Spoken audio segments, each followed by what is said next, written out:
Estamos começando mais um especial Um Abraço Negro pelo terceiro ano consecutivo aqui na TV Brasil. A gente está celebrando a força do povo preto no Brasil. Esse ano foi um ano marcante para o movimento negro, tanto no Brasil quanto no mundo. Tivemos perdas significativas. Perdemos a vereadora Marielle Franco, assassinada brutalmente no Rio de Janeiro. Perdemos uma das vozes mais lindas desse país, Dona Ivone Lara, a nossa diva.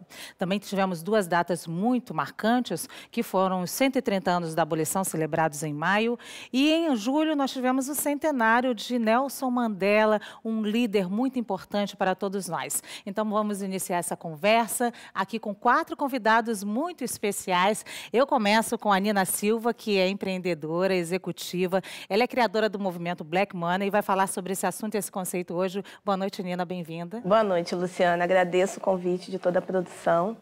É muito bom estar com vocês aqui hoje. Outra mulher linda aqui ao meu lado, deslumbrante, a Kênia Maria, escritora, influenciadora digital, integrante da Entidade das Nações Unidas para a Igualdade de Gênero e o Empoderamento de Mulheres. Bem-vinda, Kênia. Obrigada, Luciana, um prazer e vamos conversar. Aqui ao meu lado o companheiro Érico Braz, ator e ativista, reconhecido pela ONU como uma das 100 pessoas negras mais influentes do mundo. Bem-vindo, Érico. Obrigado. Queria dividir essa indicação, esse reconhecimento com Kênia. Estava junto comigo, com minha colega ali também, que estava lá em Nova York. É um prazer estar aqui no programa e já a gente fala um pouquinho mais sobre isso. E também o Jô Santana, que é ator, produtor cultural há mais de 25 anos, idealizador de uma série de projetos teatrais, alguns deles sobre ícones da nossa cultura negra, como a Dona Ivone Lara. Bem-vindo, Jô. Muito obrigado, gente. Queridos Érico, Kênia e agora conhecer essas duas deusas. E é um prazer imenso estar aqui, Eu criei um projeto chamado Trilogia do Samba, que eu sou ator, faço parte do Fórum de Cultura, também faço parte do Conselho do Museu do Samba. E estar aqui nesse momento, na Semana da Consciência Negra, é muito importante, reafirmando a nossa história. História que precisa ser contada, né, Jô? Precisamos contar a nossa história. E do ponto de vista positivo e de resistência que a gente tem, não é não? Com certeza, como protagonista social da nossa própria história, não deixar que o outro conte, mas a gente contar a nossa história. Queria que vocês me dissessem, pode começar por você, Kênia, qual é esse evento que mais te marcou nesse ano? O que mais te deixou ou muito feliz ou muito triste, enfim? Com certeza, perder Marielle Franco é uma coisa ainda que a gente fica tentando se encontrar. Eu tenho uma certa dificuldade com essa perda, porque a gente fala muito, de sementes mas a gente não quer morrer mais. Então, ver uma mulher negra que eu comparo a vida dela, eu comparo a história dela, mesmo com a dificuldade que a gente tem de reconhecer os nossos heróis, eu comparo ela assim com Luther King, sabe? E eu acho que é um momento importante para refletir o que significa, o que foi essa morte. Nós vamos falar muito ainda de Marielle Franco nesse programa. Eu queria falar, Nina, o que mais te marcou esse ano? Bom, falar de 2018 não tem como não falar do período eleitoral e das dicotomias que nós tivemos de pensamentos.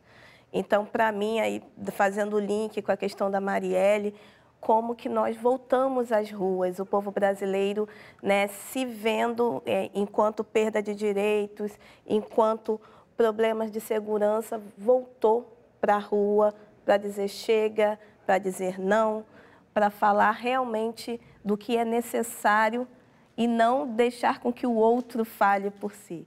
Então, estarmos nas ruas novamente, ter essa liberdade de expressão é o que, para mim, marca 2018 e eu espero que marque aí os próximos anos também. Érico. A gente tem 130 anos da abolição, que são coisas históricas que estão, de certa forma, ligadas à nossa cultura afro-brasileira, porque a gente sempre teve o Mandela como referência na África do Sul, A gente tem a abolição da escravatura, que é um acontecimento nosso, muito, muito particular. Eu costumo dizer que é particular, porque durante esses 130 anos só interessou a gente o resultado disso.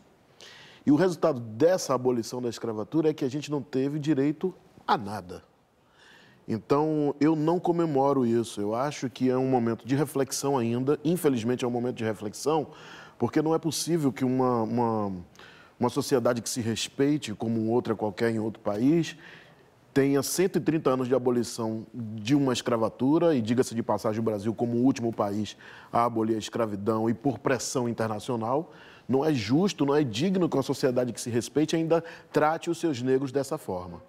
Então, eu não tenho o que comemorar nos 130 anos da abolição da escravatura.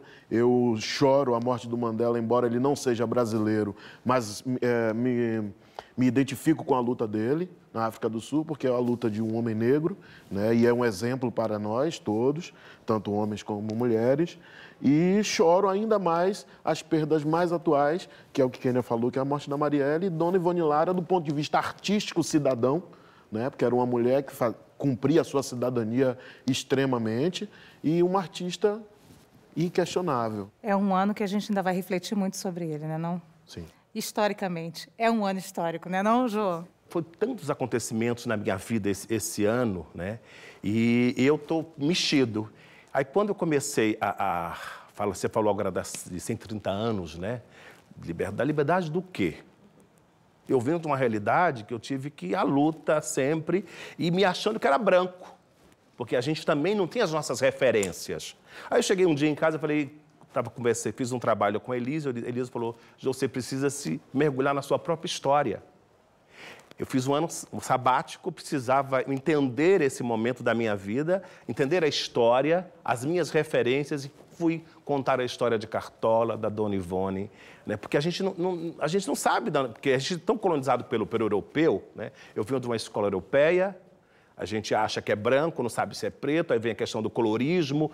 Foi, para mim, eu estou dizendo, o Jô Santana, foi uma confusão na minha cabeça. Foi um ano de aprendizado. Total, sabe, Luciana? Foi muito doido. E esse ano de 2018 é também um ano especial, porque marca o centenário de Nelson Mandela. Foi um ano muito celebrado pelo mundo. E aqui na TV Brasil nós exibimos um programa Caminhos da Reportagem, contando sobre a vida de Mandela, é claro, mas também sobre a passagem dele aqui no Brasil. Vamos ver um trecho. No dia 1º de agosto de 1991, Mandela desembarcou no Brasil e foi recebido como chefe de Estado. A visita era resultado de grande pressão e engajamento do movimento negro brasileiro pela libertação do ícone sul-africano. Na década de 80, o movimento negro sempre fazendo manifestações, né, a favor da libertação de Mandela. Dentre elas, diretamente na frente do consulado sul-africano aqui no Rio de Janeiro, Botafogo, naquela época.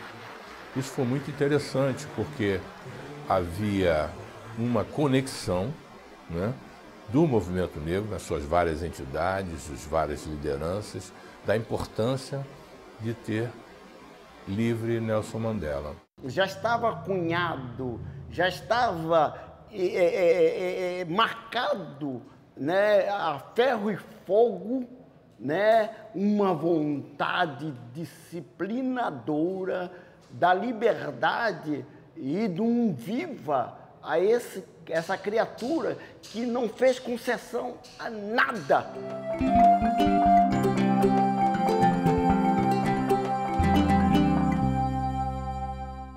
Seguindo a agenda importante para o movimento negro, um dos compromissos significativos de Nelson Mandela no Brasil foi a inauguração deste CIEP na periferia do Rio, a cerca de 50 quilômetros da capital, que levaria o seu nome e jamais esqueceria a sua história.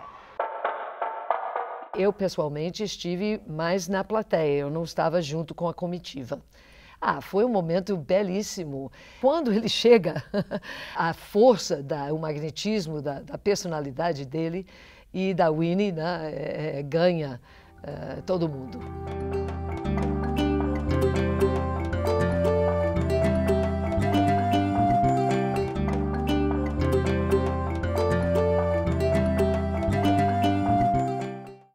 Eu queria ser até um pouco mais enfática e panfletária nesse sentido e dizer para vocês que o Mandela é um exemplo de que nada nos é dado, não é não, Érico? A gente cava tudo é resistência. Eu tive na África do Sul, uma conferência internacional contra o racismo. Foi Durban, 2001. De 2001. E uma das falas que mais me impactaram, assim, além de... Lá tinha um Fidel, várias pessoas falaram, mas a Winnie Mandela falou, né? E uma das coisas que me marcou era como essa força do Mandela, inclusive da Winnie e as outras pessoas que estavam ali, que fizeram parte daquele movimento, estava marcado, cravado na cidade ali. Estava marcado naquele país, estava marcado naquele lugar. Existia um respeito no espaço entre as pessoas não negras e as pessoas negras. Claro que ainda tinha ali, o racismo ainda existia e tal, mas tinha uma coisa que era resultado da luta do Mandela. E isso, quando eu voltei para o Brasil, e claro que quando eu vim de lá saiu um tratado, um documento, né, da ONU, exigindo que todos os estados tratassem seus negros de uma forma melhor e tal, a gente trouxe isso. E é engraçado que eu com Kênia conversando nos Estados Unidos agora, no MyPad, eu falei, por quanto tempo tem isso? E a gente não, me parece que a gente não conseguiu avançar tanto, que tudo que caiu naquele documento não chegou aqui no Brasil, né? Parece que a gente não respeita tanto quando o negro senta, e eu estou falando de uma forma polêmica mesmo, quando a gente senta em conferência para discutir e traçar o caminho que a gente quer para a população negra mundial, inclusive a população negra brasileira. Então, nós, pessoas negras, que passamos enquanto um corpo negro em qualquer lugar do mundo, porque a gente passa racismo em qualquer lugar do mundo, né? O meu corpo, ele é politizado em qualquer lugar do mundo, ele tem uma mensagem a passar. Então, por que em qualquer lugar do mundo eu não consigo dialogar com os meus irmãos e irmãs que passam a mesma coisa do que eu?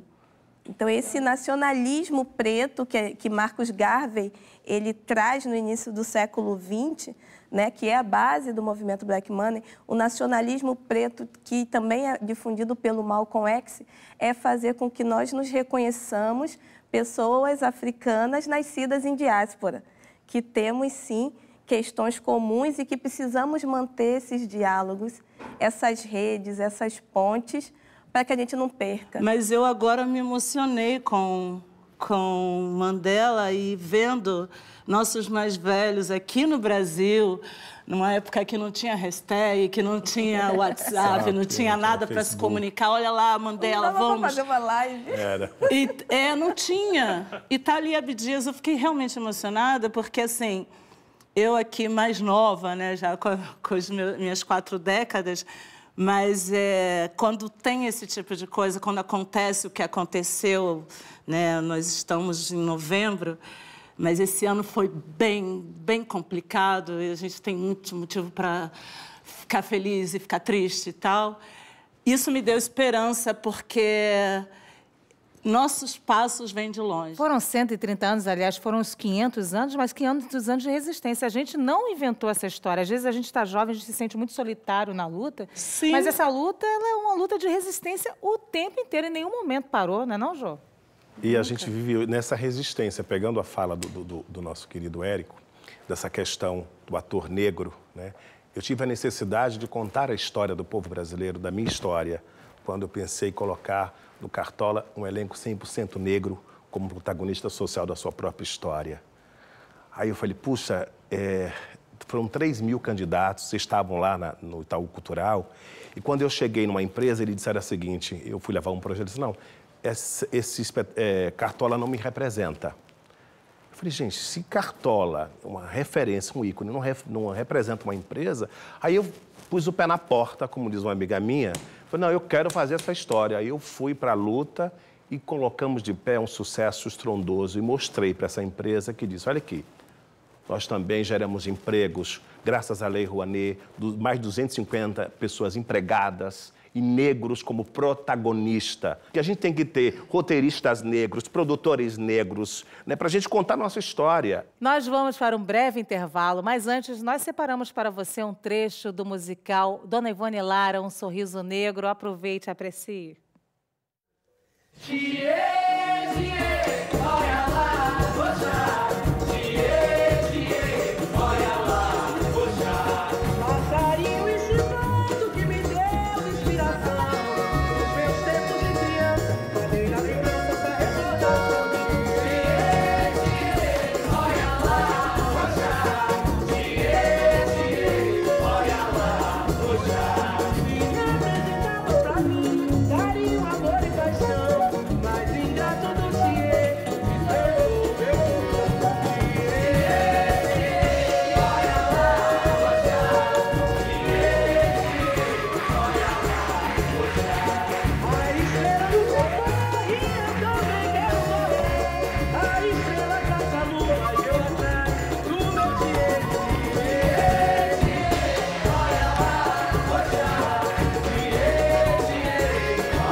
Estamos de volta com o especial Um Abraço Negro, com os nossos convidados Nina Silva, Kênia Maria, Jô Santana, Érico Braz. Gente, esse ano foi um ano muito difícil, com o assassinato da vereadora Marielle Franco, do motorista dela, Anderson Gomes. Foi um duro golpe para o movimento negro brasileiro, porque isso foi um pouquinho de morte para todos nós. Nós sabemos aqui, vamos falar. Nós fomos visitar o último local que a Marielle esteve antes da morte dela, antes do assassinato, a Casa das Pretas, que também é um local de ativismo. E lá conversamos com a Edmeira Exaltação, que coordena o espaço. Vamos ouvir um pouquinho. Foi um dia, assim, de muita luz, foi um dia que ela estava, assim, muito entusiasmada com o trabalho, fazendo 1000 projetos. A gente estava aqui, era um dia, assim, também de muito calor, e também de muito calor humano, mas ninguém imaginava, naquele dia, que teríamos aquele desfecho. A partir da morte da Marielle, a gente tomou conta, né, a gente ficou ciente de que a situação é muito mais difícil, né, de que estamos, de fato, vivendo num estado violento e de exceção, onde o mínimo, o mínimo invocação ou reclamo, né, por direitos, qualquer coisa nesse nível, pode incomodar uma parcela da elite, num nível que a gente, assim, não tinha noção. O aparecimento da Marielle como vereadora já foi um reflexo dessa organização das mulheres negras. Ela foi uma mulher negra, jovem, muito bem votada, né? Era muito querida por todas as mulheres, né? E aí de um modo geral, mas as meninas negras principalmente, porque viam nela, assim, um reflexo da luta, né? Um resultado de como a organização das mulheres tem valido a pena. Não é à toa que agora, com a morte dela, apareceram várias candidatas. Parece que o Rio de Janeiro é a cidade onde nós temos mais candidatas negras, né? E isso é muito bom. Isso é um sinal de firmeza de luta. Isso é um sinal de que não temos medo. Então, eu acho que a Marielle representava isso também, né? Era uma pessoa que fazia valer, mostrava que valia a pena, ou valeu a pena, ou vale a pena a gente se organizar e lutar como a gente faz aqui na Casa das Pretas. Kênia, esse ano eu tive a oportunidade de, nos últimos anos, através de uma pesquisa, até que resultou num filme, eu tive a oportunidade de conversar com muitos historiadores, e eles são unânimes quando se debruçam na história do povo preto, de que as mulheres têm um papel fundamental para o povo preto. As mulheres tinham uma inteligência, por exemplo, as mulheres negras que conseguiam, através de venda de doces, conseguiam comprar sua própria liberdade, e daí para frente elas compravam a liberdade das meninas para libertar o útero. E aí elas tinham a inteligência de que ali elas iam minando o processo de escravidão. Então, esse talvez seja o impacto maior que a gente sente com a morte de Marielle. Porque não é uma morte de uma pessoa, de uma mulher preta, é uma morte de um projeto, você não acha isso? Muito, e por isso que dói tanto. Quando você fala das mulheres negras, né, que essa organização, tanto social, política, econômica, acontece aqui no continente americano, do Brasil até Estados Unidos, há 500 anos, há mais de 500 anos. Então, não é nenhuma novidade, né, para a gente toda. E quando eu falo disso, falando de Marielle, falando de ancestralidade, a oportunidade para mim, que sou candomblessista, e a gente está no meio da consciência negra, é importante falar desse lugar, a possibilidade de viver essa África matriarcal, para mim, está dentro do terreiro. E aí, voltando dessa forma de se reinventar, porque a gente precisou reinventar a África aqui, e essa forma de viver que a gente encontra no samba, nas organizações políticas de comunidade, né, onde todas as mulheres são mães, porque quando você atravessa para trabalhar do outro lado da cidade, tem 10 olhos olhando para o seu filho, né? A tia da esquina, todo mundo sabe seus passos. Eu sou de comunidade, eu vim de favela e minha mãe saía o dia inteiro para trabalhar e fazer faculdade. E quando ela voltava, as mulheres sabiam onde ela foi ali, ela foi aqui. Isso acontece na favela, isso acontece no terreiro, isso é africano. Não, de novo, essa África romantizada que contam para gente ou tentam contar, não, de verdade. Ô, Nina, esse debate chegou no mundo corporativo? Você que trabalha com Black Money? Sim, esse debate é o debate do qual é o lugar do corpo negro. Porque Marielle, ela representa, né, não representou, representa um espaço que começou a ser galgado, né, como foi dito, a gente viu quantas mulheres negras foram candidatas e também que conseguiram, né, chegar aí a se elegerem. É um corpo que as instituições não estão acostumadas. É esse corpo negro que é politizado, que fala e vai falar das nossas necessidades. E a partir do momento que, quando começa a falar das nossas necessidades e as denúncias, a partir disso, esse corpo ele retoma o lugar de alvo. Então, as instituições falam o tempo todo disso, porque hoje a gente fala de inclusão, a gente fala de a necessidade de times diversos, né, de liderarmos pessoas diversas para podermos ter uma diversidade de opiniões, de soluções, principalmente dentro da área de tecnologia. Mas quando a gente fala de poder, de influência, daquele corpo estar ali de uma forma estratégica, nós viramos novamente um alvo. E foi assim dentro da instituição política, né, o espaço e a fala que a Marielle estava tendo, essa perda foi por conta da fala dela e da cor dela, né, de ser essa base, de ser esse ventre, essa semente que estava plantando uma discussão a partir de uma defesa do nosso povo. Já que a gente está falando do corpo da mulher negra, eu queria introduzir aqui o Jô Santana nessa conversa, porque o Jô tem um espetáculo com mulheres negras, muitas mulheres negras. E as mulheres, elas têm essa coisa de que o corpo é político, né? O corpo, o cabelo é um manifesto político. Isso fica presente no espetáculo? Como Dona Ivone, quiseram silenciá-la, a questão do machismo, o conservadorismo.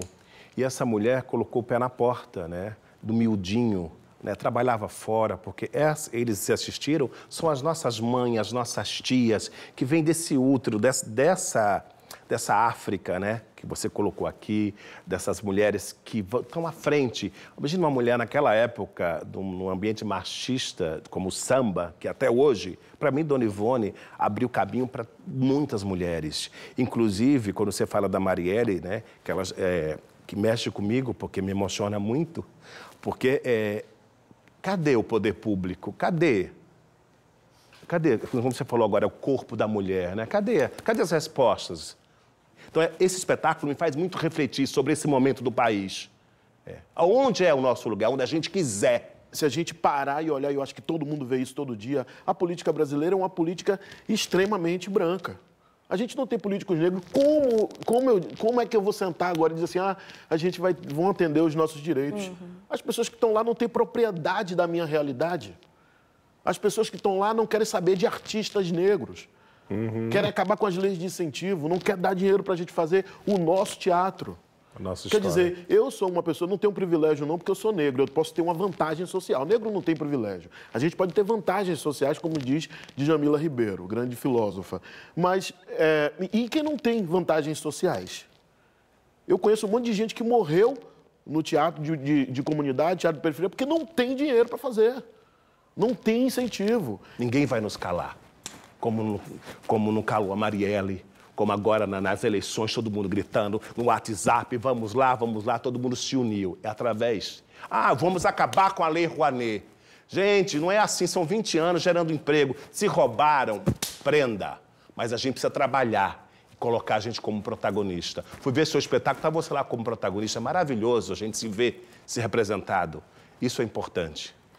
Esse papo está maravilhoso, eu quero agradecer aqui a presença de vocês, mas a gente tem que encerrar a primeira parte do programa Abraço Negro. A gente volta num próximo episódio. Quero agradecer aqui a presença do Jô Santana, que não está com a gente no próximo episódio.